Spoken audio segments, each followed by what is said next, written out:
Voici le nouveau bâtiment du Musée royal de l'Afrique centrale, rebaptisé Africa Museum. Cet espace en verre de 2 étages relie en sous-sol l'ancien bâtiment par un couloir où trône cette grande pirogue. Une rénovation en profondeur dont le budget atteint 75 millions d'euros.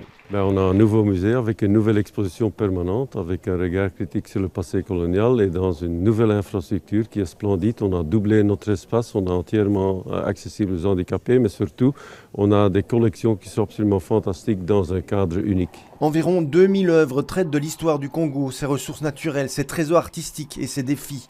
La rénovation du palais de Tervuren donne surtout une vision plus contemporaine de l'Afrique. Elle met en avant une exposition plus critique vis-à-vis du passé colonial de la Belgique. On a essayé donc de transformer un musée colonial en un musée du XXIe siècle.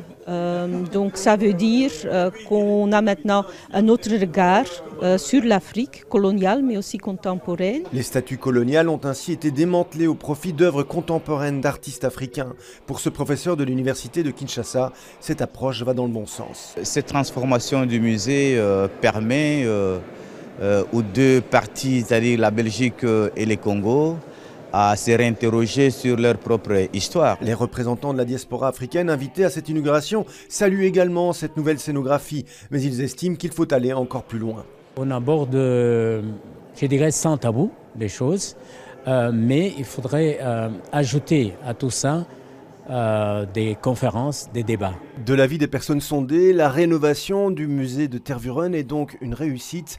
Même si le chantier n'est pas tout à fait terminé, plusieurs salles sont inachevées et il faudra encore attendre 2 ans pour qu'un parking soit construit.